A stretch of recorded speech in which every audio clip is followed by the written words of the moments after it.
आप सभी का स्नेहलोक हिंदी ट्यूटोरियल में मैं स्नेहा श्रीवास्तव स्वागत करती हूँ। जैसा कि पिछले वीडियो में हमने बात कही थी कि आज हम नेताजी का चश्मा पाठ का सारांश पढ़ेंगे। नेताजी का चश्मा पाठ कक्षा 10वीं क्षितिज के गद्य से है। बच्चों, अगर हम इस पाठ के सारांश पर बात करें तो मूल रूप से ये पूरा पाठ देशभक्ति की भावना से ओतप्रोत है। इस पाठ के लेखक स्वयं प्रकाश जी ने हमारे समक्ष एक नए देशभक्ति के मापदंड को हमारे समक्ष रखा है। हम लोगों ने ये मान लिया है कि देशभक्ति का मतलब एक सैनिक बनकर अपनी ड्यूटी को निभाना, अपने फर्ज को निभाना होता है। अगर हमारे अंदर देशभक्ति की भावना है और हम अपने देश के प्रति अपनी देशभक्ति की भावना को निभाना चाहते हैं तो हमें एक सैनिक ही बनना है ना। और बॉर्डर पर खड़े होकर बंदूक लेकर दुश्मनों से हमारे भारतवासियों की रक्षा करनी है और वही देशभक्ति होती है। नहीं, सिर्फ ये देशभक्ति नहीं होती। इस देशभक्ति की जो हमारी मान्यता है ना, उस मान्यता को स्वयं प्रकाश जी एक नए पैमाने पर, एक नए बिंदु पर लेकर जाते हैं। एक नई बात बताते हैं कि सिर्फ एक सैनिक बनकर ही हम देशभक्ति की भावना को नहीं निभा सकते। अगर मूल रूप से बात की जाए तो बच्चों, हम अपने फर्ज को ही अगर हम अच्छे से निभाएं, एक नागरिक का फर्ज निभाएं, अपने हमारा जो कार्य है ना, अगर हम उसको ही ईमानदारी से निभाएं तो वही देशभक्ति है। जैसे कि अगर हम एक डॉक्टर हैं तो हम मरीजों की बहुत अच्छे से सेवा करें, उसकी सही देखभाल करें, उसका सही उपचार करें, यही देशभक्ति है। अगर हम इंजीनियर बनते हैं तो अपने काम को बहुत ही सटीक, बहुत ही अच्छे और बहुत ही ईमानदारी के साथ निभाएं, है ना, ताकि आने वाले भविष्य में भी हम जो कार्य कर रहे हैं वो हमेशा हमारे लिए या हमारे पीढ़ी के लिए तो अच्छा हो ही, आने वाला जो हमारा जनरेशन है, आने वाली जो पीढ़ी है उसके लिए भी अच्छा हो।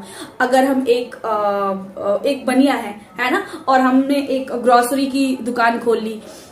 कई बार हम ऐसा सोचते हैं ना कि हमने जीवन में बचपन में मुझे बहुत मन था कि मैं देशभक्ति, मैं कुछ अपने देश के लिए करूं, है ना, लेकिन मैं कुछ नहीं कर पाया। मेरी तो एक छोटी सी ग्रोसरी की दुकान है, मैं तो मतलब बस यही काम करता हूँ।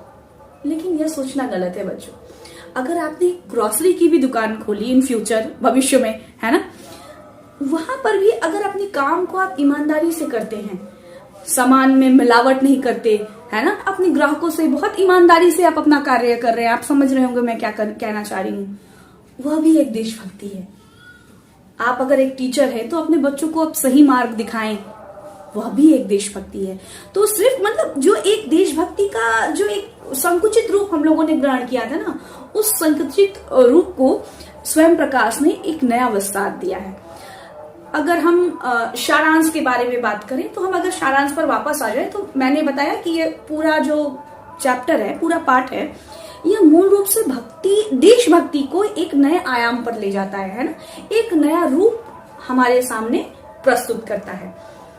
कुछ चीजें हैं जो इसके साथ, अगर एक लेखक एक कहानी लिखता है ना, तो वो क्या करता है, उस कहानी को लिखने का उसका एक उद्देश्य होता है। तो हम उस उद्देश्य पर पहुंच चुके हैं ना, लेकिन उसको लिखने, उस उद्देश्य तक पहुंचने के लिए भी बहुत सारे घटनाक्रम होते हैं, है ना, जो उस घटनाक्रम से हमें लेखक के उद्देश्य तक पहुंचाते हैं। तो पूरा चैप्टर, अगर पूरे पाठ की हम बात करें तो सबसे पहले आती है, उन्होंने बहुत खूबसूरत वाक्यांश लिखे हैं कि चारों तरफ से जो घिरा हुआ भूभाग है वो पूरी एक लाइन है, बहुत गंभीर और एक शिक्षा प्रदान करने वाला वाक्यांश है। इसकी चर्चा जब हम पूरे चैप्टर का एक्सप्लेनेशन करेंगे, बहुत अच्छे से जब हम उसको समझेंगे, तो मैं एक शब्द पर, एक उनके वाक्यांश पर हम जरूर बात करेंगे, है ना। तो उसके बाद उन्होंने बहुत सुंदर से चीजों को हमारे सामने स्वयं प्रकाश जी ने लाया है। कहानी की शुरुआत होती है, हालदार साहब आते हैं, सबसे पहले उनका एक रूप हमारे सामने प्रस्तुत होता है। वो अपनी जीप से जाते हैं और चौराहे के पास एक मूर्ति देखते हैं। कहने को तो उस मूर्ति में बहुत खास नहीं होता, लेकिन हम क्या कहते हैं, कि कई बार हमारे दिमाग में होता है ना कि हम देखकर भी चीजों को नहीं देखते, लेकिन हालदार साहब का जो चरित्र चित्रण है वो एक भावुक और एक नर्म दिल इंसान है जिनके अंदर भी देशभक्ति की भावना है। तो बच्चों, जब वो चौराहे से जा रहे होते हैं तो वो एक नेताजी की मूर्ति देखते हैं जो दिखने में तो बिल्कुल मतलब साधारण जिस तरह की मूर्तियां होती हैं वैसी है, लेकिन उनकी जो निगाह जिस बिंदु पर जाती है वह होता है नेताजी के चश्मे पर।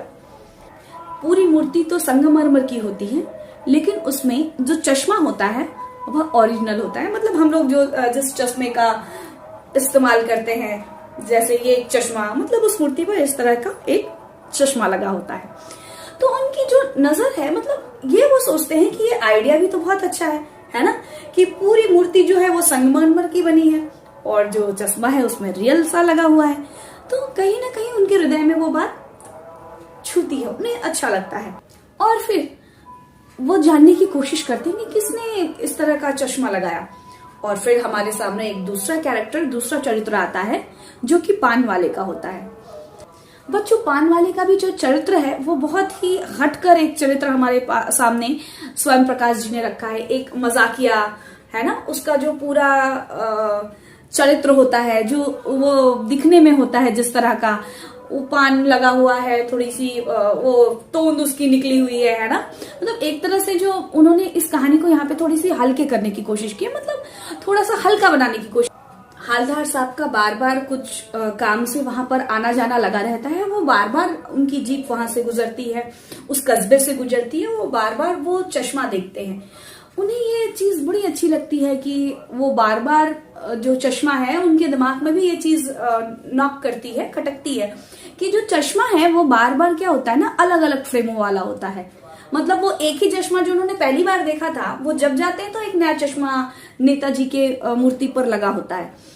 ये बात ध्यान देने योग्य है कि जितनी बार वो जाते हैं उतनी बार अलग अलग चश्मा लगा रहता है। मतलब उन्होंने कभी भी बिना चश्मे वाली मूर्ति नहीं देखी, वो बार बार वो देखते हैं। उन्हें ये आइडिया बड़ा पसंद आता है और फिर वो जानने की कोशिश करते हैं कि ये काम कौन कर रहा है।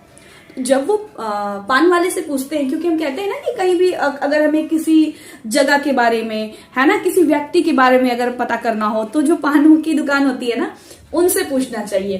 क्योंकि क्या होता है ना कि उनकी दुकान पर लोग आते हैं, पान खाते हैं, थोड़ा मोड़ा गपशप चलता है ना। तो पान वाले की दुकान, चाय वाले की दुकान, यहाँ पे खबरें बड़ी अच्छी मिलती है ना, आसपास की। तो वो भी हालदार साहब भी जाते हैं और पूछते हैं, तो उन्हें पता चलता है कि ये जो कैप्टन है ना, कैप्टन ने चश्मा लगाया है। तो वो मतलब उनको भी लगता है, मतलब कैप्टन नाम से क्या होता है, लंबा चौड़ा तगड़ा इंसान जो फौज में रहा हो, है ना। वो भी यही कहते हैं पान वाले से। तो उसका जवाब आता है, वह लंगड़ा है, फौज में क्या जाएगा, वह तो पागल है, पागल। यह जो उक्ति है ना कहीं एक व्यंग के रूप में हमारे सामने स्वयं प्रकाश जी हमारे सामने लेकर आते हैं। तो कहीं ना कहीं हम क्या करते हैं, इसके बारे में वो आगे भी बात करते हैं। हम यहीं पर उस चीज को क्लियर कर लेते हैं कि किस तरह से हमारे लिए या हमारे समाज में क्या हो गई ना, देशभक्ति एक मजाक की चीज बनकर रह गई है। कई बार अगर आप देखेंगे ना कि लोग कुछ अच्छा काम कर रहे हैं, है ना, कुछ समाज के बारे में सोच रहे हैं, तो हमारे अंदर या आसपास वाले जो लोग होते हैं ना, उसको हमेशा हतोत्साहित करने पर फिर मतलब लगे रहते हैं। कई बार उसका मजाक उड़ाया जाता है। तो यहाँ पर इतना सुंदर जो उन्होंने मैसेज दिया, संदेश दिया है, कहीं ना कहीं इस बात पर भी उन्होंने मतलब एक व्यंग कह सकते हैं, आज के समय में उन्होंने एक व्यंग भी हमारे सामने प्रस्तुत किया है कि किस तरह से आज का जो समाज है वो किधर जा रहा है ना, कि जो लोग देश के लिए कुछ करना चाहते हैं, समाज के लिए करना चाहते हैं, किस तरह से हम उस पर नजर नहीं देते हैं। हमारा ध्यान क्या होता है, हमारे स्वार्थ पे, है ना, कि हम कैसे अपने लिए अच्छा करें, धन अर्जित करें, वनस्पत इससे कि कोई व्यक्ति अगर कुछ अच्छा कार्य कर रहा है तो हम उसको प्रोत्साहित तो करते नहीं, वरन जाकर उससे हतोत्साहित जरूर कर देते हैं। तो इस बारे में भी हालदार साहब की नजर गई है। फिर बहुत सुंदर ये जो कार्य है, हालदार साहब का आना, मूर्ति देखना, है खुश होना और चले जाना, ये लगातार 2 सालों तक चलता रहता है। फिर वो अचानक एक दिन फिर जैसे मतलब नियमित रूप से उनकी गाड़ी जाती है, जीप जाती है, वो जा रही होती है और फिर वो देखते हैं कि इस बार नेताजी के मूर्ति पर कोई चश्मा नहीं है। उन्हें बड़ा मतलब धक्का सा लगता है कि मतलब आज तक तो ऐसे उन्होंने देखी नहीं। वो जब आए चश्मा लगा रहा, हमेशा अलग अलग लगा रहा, लेकिन चश्मा लगा रहा, है ना। तब जब वो पान वाले से जाकर पूछते हैं तो पान वाला थोड़ा गंभीर होकर, भावुक होकर जवाब देता है कि कैप्टन नहीं रहा। ये बात हालदार साहब के हृदय पर बहुत गहरी चोट करती है, उन्हें बहुत बुरा लगता है ना, कि एक व्यक्ति जो, जैसे हम लोगों ने पहले भी बात करी है ना, कि देशभक्ति क्या होती है, हम अपने कार्य को अच्छे तरीके से कहें वही देशभक्ति है। कैप्टन की तरफ से, कैप्टन के माध्यम से यहाँ पे स्वयं प्रकाश ने दिखाया भी है ना, कि कैसे वो जो कैप्टन है वो अपने चश्मे को बेचता है, ग्राहक आता है, अगर सपोज वहां पे लगा हुआ है, किसी को वो चश्मा पसंद आए तो उसे उतार कर दे देता है, लेकिन दूसरा फिर वापस एक दूसरा चश्मा वहां लगा देता है ना, जिस बारे में हम बात कर रहे थे कि अपने काम को अच्छे से कर। इसका मतलब क्या है कि वो अपने कार्य को भी बहुत अच्छे से कर रहा है। कोई ग्राहक अगर उसे वो चश्मा पसंद आ रहा है तो वो उसे उतार कर दे भी दे रहा है ना, और फिर कोई दूसरा चश्मा लाकर उस मूर्ति पर लगा रहा है। तो ये जो कार्य है मतलब रेगुलर या नियमित रूप से ये जो चल रहा है कि वो चश्मा को किसी और को दे देना, है ना, और फिर तुरंत उस पर दूसरा चश्मा लगा देना, ये बताता है कि किस तरह हम अपने कार्य को अच्छे ढंग से करते हुए भी देशभक्ति कर सकते हैं, है ना। तो हमारे बच्चे कहेंगे कि मैम हम तो छोटे बच्चे हैं, है ना, हम अपनी देशभक्ति की भावना को कैसे निभा सकते हैं, हम अपने कार्य को कैसे कर सकते हैं। तो आपके लिए मेरा सजेशन बच्चों, आप अच्छे से पढ़कर ईमानदारी से, जिस बारे में मैं हमेशा कहती हूँ ईमानदारी, आप जो कार्य कर रहे हैं, अगर पढ़ने का कार्य कर रहे हैं तो वो ईमानदारी से कीजिए, है ना। आप में से कुछ ऐसे बच्चे होंगे ना जो बहुत अच्छा खेलते होंगे, खेलने में ध्यान दीजिए, वो ईमानदारी से कीजिए। आगे जाकर आप जब स्टेट लेवल पर खेलेंगे, है ना, नेशनल लेवल पर खेलेंगे, तो वो भी तो देशभक्ति होगी ना। जब हम देखते हैं क्रिकेट में, मोस्टली हमें क्रिकेट पसंद होता है बच्चों को, है ना, तो जब हम क्रिकेट देख रहे होते हैं, हमारा इंडिया जीत रहा होता है, तो हमें ऐसे लगता है हम जीत गए, इंडिया इंडिया हम कहते हैं ना। मतलब हमारे अंदर जो देशभक्ति है उस समय मतलब बिल्कुल जागृत हो जाती है, हमें लगता है कि यही देशभक्ति है ना। आप वो भी करके देशभक्ति कर सकते हैं। आप अपने क्लासरूम को गंदा ना करके भी एक देशभक्ति का जो पाठ है ना, एक देशभक्ति का कार्य कर सकते हैं, है ना, कि कहीं पर गंदा ना करना, अगर कोई चीज गिरी हुई है या कुछ गंदा है उसे हटा देना, है ना, कूड़ा को जाकर कूड़ेदान में डालना, यह भी देशभक्ति है। तो फिर कभी मत कहिएगा कि मैं छोटा हूं, मैं छोटी हूं, तो अभी हम क्या कर सकते हैं, है ना, हम सब कर सकते हैं। आगे आपके इस प्रश्न को स्वयं प्रकाश ने बड़े सुंदर ढंग से इसका जवाब दिया है ना, कि किस तरह से किसी भी मतलब ये जो देशभक्ति की भावना है ना, किसी उम्र में बंधी नहीं है, ये उम्र के बंधन से बिल्कुल मुक्त है। हर पड़ाव पर हर उम्र के लोग देशभक्ति की भावना को निभा सकते हैं। उसके लिए ना किसी पर्टिकुलरली, है ना, विशेष, जिसे हम कहते हैं विशेष, ना धर्म की आवश्यकता है, ना विशेष जाति की आवश्यकता है, ना विशेष कार्य की आवश्यकता है। आप अपने आप में विशेष है। आप अपने कार्य को ईमानदारी से करिए, यही देशभक्ति है ना। तो खैर हम कहानी में आगे बढ़ते हैं, पाठ में आगे बढ़ते हैं। तो जब उनको पता चलता है कि अब तो चश्मा नहीं लगेगा, है ना, क्यों नहीं लगेगा, कैप्टन मर चुका है, तो उनके जहन में मतलब बहुत सारी चीजें दौड़ रही होती हैं। और उसके बाद मतलब एक लाइन जो मुझे बहुत पसंद है ना, उस पाठ में जब स्वयं प्रकाश लिखते हैं, बहुत एक मार्मिक सा कह सकती हूँ, एक मार्मिक वाक्यांश है। क्या होगा उस कौम का जो अपने देश की खातिर घर गृहस्थी जवानी जिंदगी सब कुछ होम कर देने वालों पर भी हंसती है और अपने लिए बिकने के मौके ढूंढती है। मतलब ये जो वाक्यांश है ना, बहुत ही मार्मिक है, बहुत ही कह सकती हूँ इसमें अर्थ छुपा हुआ है। तो अगले वीडियो में जब हम इस पाठ को सविस्तार पढ़ेंगे तो इसकी चर्चा जरूर करेंगे, है ना। इस वाक्यांश को जरूर मैं व्याख्यायित करूंगी। फिर 15 दिन के बाद कहानी पे वापस आते हैं, है ना। 15 दिन के बाद हवलदार साहब की जो जीप है वो दोबारा उस कस्बे से गुजरती है।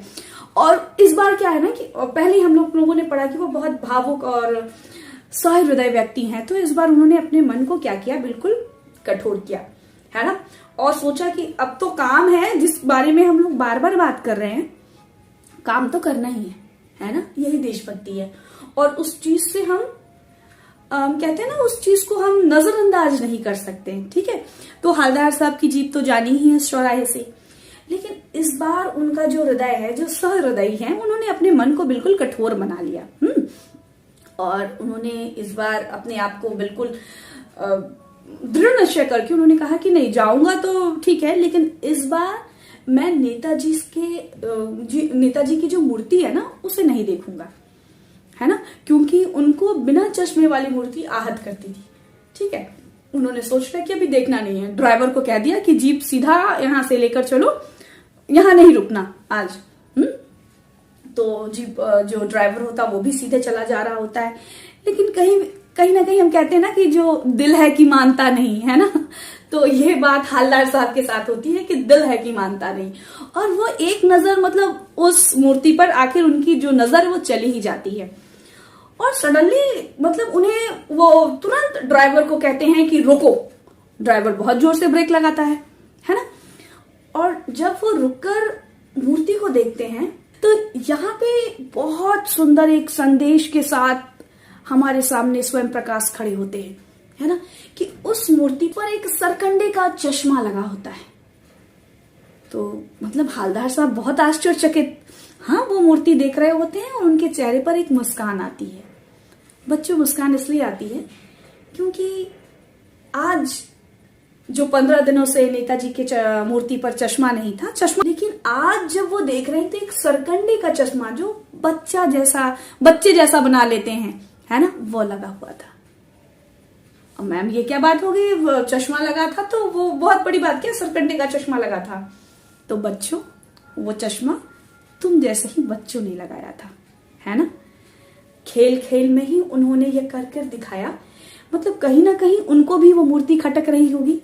हम कहते हैं ना जैसे कि वो जो तिरंगा में हम जब अपना नेशनल फ्लैग देखते हैं ना, हमारा तिरंगा, तो हमारे अंदर एक देशभक्ति की भावना अपने आप चली आती है और हम उसका अपमान बर्दाश्त नहीं कर सकते, है ना। वो अगर सपोज आपने देखा कि वो अच्छी अवस्था में नहीं, तो हमारा दिमाग सबसे पहले खटकेगा कि किस तरह से अवस्था में है ना, इस तरह से अवस्था में नहीं होना चाहिए। या तुम देखोगे कि कभी जो तिरंगा हम कहते हैं ना, वो थोड़ा सा भी मतलब दीवार पर या नीचे जमीन पर थोड़ा सा भी वो टच नहीं करना चाहिए, उसको अपमान कहते हैं। तुम लोग जब भी देखोगे कि डांस वगैरह तो हम सभी देखते हैं, है ना, तो जब भी कोई स्टेज पर परफॉर्म कर रहा होता है तो जब झंडे को लेता है ना, ऐसे करके तिरंगा जब लेते हैं, तो तुम देखना वो डांस में कोई भी स्टेप होगा, लेकिन उस स्टेप में कभी भी झंडा जो है ना वो हल्का सा भी जो ऐसा रहता है ना, वो ऐसे नहीं होगा, मतलब थोड़ा सा भी झुकेगा नहीं या फ्लोर को टच नहीं कर सकता, इसे हम अपमान समझते हैं। तो कहीं ना कहीं वो जो चीज है ना, वो देशभक्ति की भावना हमारे बच्चों में है। जैसे हवलदार साहब जो इतने बड़े हो गए, उनको वो चीज क्या कर रही है ना, लग रही है ना, उनको थोड़ी सी बुरी लग रही है, आहत कर रही है। तो बच्चों को भी कहीं ना कहीं वो चीज खटक रही है ना, कि अब तो कैप्टन नहीं है तो वो चश्मा नहीं लगा, है ना। तो बच्चे जिस तरह से भी बना लेते हैं, जिसके बारे में बार बार, एक्चुअली क्या है बच्चों, मैं बार बार किसी चीज पर स्ट्रेस दे रही हूँ, है ना, बात कह रही हूँ देशभक्ति की नए परिभाषा की, है ना, एक नए मापदंड की। तो ये बार बार आपको इसलिए कह रही हूँ ना कि आप जितनी बार सुन रहे हैं, आपके कानों में ये बात जा रही है, उतनी बार आपके दिमाग में वो चीज चली जाए, है ना। अगर मैं एक शब्द को 10 बार बोलती हूँ, अगर वो नया शब्द है ना, तो आप देखेंगे कहीं ना कहीं वो शब्द उसके बाद आप जब सुनेंगे ना, आप वो कैच कर लेंगे कि हाँ, ये शब्द तो मैंने सुना था, तो अब मैं उससे फैमिलियर हो गया, अब मुझे वो समझ में आ रहा है वो शब्द। ठीक उसी तरह जितनी बार हम उसके उद्देश्य पर बात करेंगे, उद्देश्य को बोलेंगे, तो कहीं ना कहीं आपके दिमाग में वो बात जा रही होगी, है ना, और आप उस चीज को समझ रहे होंगे। एंड देन जब आप लिखेंगे ना आंसर में, तो आप देखोगे कि आपके दिमाग में अपने आप वो चीज आ रही है कि हाँ, मैंने ये चीज सुना था कि ये देशभक्ति की भावना से उत्प्रोत वाला विषय पाठ है ना, नवीन परिभाषा है एक, जो हम इतने दिन से एक संकुचित रूप परिभाषा का पढ़ रहे थे या समझ रहे थे, जान रहे थे, स्वयं प्रकाश ने उसको एक नया आयाम दिया है, उसे एक विस्तार दिया है ना। इसलिए मैं बार बार शब्दों को जब भी मैं पढ़ाती हूँ अपने बच्चों को, है ना, तो जो मेन बात होती है ना, जो मेन चीज होती है, मैं उसको 2 बार 3 बार 4 बार बार उस चैप्टर में पढ़ाते वक्त लाती हूँ, ताकि मेरे बच्चों के दिमाग में वो चीज चली जाए। अगर आप मेरे वीडियो को 2 से 4 बार देखेंगे, 4 बार मत भी देखिए, 2 बार भी अगर देखेंगे ना, तो आपके दिमाग में बिल्कुल कॉन्सेप्ट आ जाएगा कि हाँ ये पार्ट है और इस पार्ट में ये सारी बात है ना। खैर, हम पार्ट पर दोबारा आते हैं। तो ये बच्चों वाला जो सरकंडा जो चश्मा बच्चे लगा दिए हैं, है ना, उससे क्या पता चल रहा है कि कभी भी जो देशभक्ति की भावना है ना, अगर एक व्यक्ति चला जाए तो वो जगह क्या होती है, खाली नहीं रहती, दूसरा तुरंत उस चीज को भरने के लिए उपस्थित होता है। मतलब कितनी आशावान चीजें हैं ना, अगर हम अपने बच्चों को पॉजिटिव चीजें बता रहे हैं, आशा वाली चीजें बता रहे हैं ना, और इस चैप्टर का एंड होता है बच्चों से, भविष्य से। इसका क्या मतलब है कि आने वाला जो भविष्य है ना, वह भी हमारा बहुत उज्जवल है। हमारे समाज में एक तरफ पान वाला है ना, जो कहीं ना कहीं उन चीजों को हल्का समझता है, देशभक्ति की भावना को उसे समझ नहीं आती है ना, उसके दिमाग में, उसके पल्ले में ये बातें नहीं जाती कि देशभक्ति क्या होती है, जो कैप्टन है वो क्या कर रहा है ना, जो वो क्या कार्य कर रहा है। तो एक तरफ समाज में ऐसे भी चरित्र होते हैं, दूसरी तरफ हालदार साहब जैसे भी लोग होते हैं, जो ना कि देशभक्ति की भावना को समझते हैं, उसका सम्मान भी करते हैं। दूसरी तरफ कैप्टन के बारे में तो हम लोगों ने बात की, और तीसरी तरफ हमारा देश का भविष्य, बच्चे, है ना, जो उस खाली स्थान को भरने के लिए अब तैयार हो गए हैं, एक नई शक्ति के साथ, ऊर्जा के साथ, ताजगी के साथ, नए सपनों के साथ, एक देशभक्ति की भावना लिए उस चीज को भरने के लिए तैयार है? तो ये जो चैप्टर को स्वयं प्रकाश जी इतने सुंदर ढंग से हमारे सामने लेकर आ रहे थे, जब उसका वो अंत कर रहे हैं इस चैप्टर का, तो बहुत ही मतलब सुंदर तरीके से, आशावान तरीके से, है ना, और ये बताते हुए कि हमारे देश का भविष्य उज्जवल है। निसंदेह बच्चों, अगर आप देख रहे हो, है ना, आप इस वीडियो को पूरा देख रहे हो, तो हम अपने अंदर कहीं ना कहीं एक संकल्प लो। तो अपने अंदर कहीं ना कहीं ये संकल्प लो कि हम अपने हिस्से का कार्य ईमानदारी से करेंगे, और यही ईमानदारी हमें सच्चे मार्ग पर लेकर जाएगी। तो दोस्तों, इस सरकंडे के चश्मे को देखकर हालदार साहब फिर से भावुक हो जाते हैं, उनके चेहरे पर एक हल्की सी मुस्कान आती है, वो आगे बढ़ते हैं, ये सोचते हुए कि अब फिर से नेताजी की जो मूर्ति है वह बिना चश्मे की अब नहीं दिखेगी, है ना। इसी व्याख्या के साथ, इसी सारांश के साथ आज का वीडियो यहीं तक। बच्चों, नेक्स्ट वीडियो में हम नेताजी के चश्मा को ही आगे बढ़ाते हुए, इस पार्ट को ही आगे बढ़ाते हुए हम पैरावाइज अब पढ़ेंगे, है ना। अभी जो हम लोगों ने पूरे मूल रूप से बात करी है ना, अब वो क्या करेंगे, पैरावाइज एक एक वाक्य को पढ़ेंगे, उसके अर्थ को समझेंगे और फिर आगे बढ़ेंगे, है ना। तो सारांश तो तुम लोगों के लिए हो गया कि चलो तुमने ये देख लिया, तुम ये समझ गए, है ना। लेकिन दोस्तों, मुझे ऐसा लगता है ना, बच्चों, दोस्तों, सब हो तुम लोग, है ना, मुझे ऐसा लगता है कि जब हम पढ़ रहे हैं ना, तो उसके अर्थ को अच्छे से सविस्तार समझ के ही हम आगे बढ़ सकते हैं, है ना। तो बहुत जरूरी हो जाता है कि हम उस हर प्रत्येक जो वाक्य है उसके अर्थ को समझें, और फिर उस चैप्टर को आगे बढ़े, फिर उसके क्वेश्चन आंसर को करें। तो हम देखेंगे ना कि जो रटंत विद्या है ना, जो हम रट के लाइन बाय लाइन पढ़ने की कोशिश करते हैं, वो याद नहीं होता। कई बार हमारी समस्या होती है कि मैम लर्न तो करता हूं मैम, अगर भूल जाता हूं, याद नहीं रहता। क्यों भूल जाते हो? क्योंकि तुमने उस चैप्टर के अर्थ को पूरा समझा ही नहीं है ना। ये है, एक हालदार साहब है, कुछ बच्चे हैं वो लास्ट में आते हैं, एक कैप्टन है और एक पान वाला, यही स्टोरी है बस, और क्या मैम, और नहीं पढ़ना। तो फिर क्वेश्चन आंसर लर्न कैसे होगा, है ना। तब तो सारे जो शब्द हैं, जो जितने भी पाठ में आए, जो नए शब्द हैं, है ना, तो उसको हम लर्न कैसे कर सकेंगे, कैसे उसको रट पाएंगे, कैसे उसको पढ़ पाएंगे, याद रख पाएंगे। इसी सारांश के साथ हम अगले वीडियो में अपने इस पाठ को आगे बढ़ाएंगे।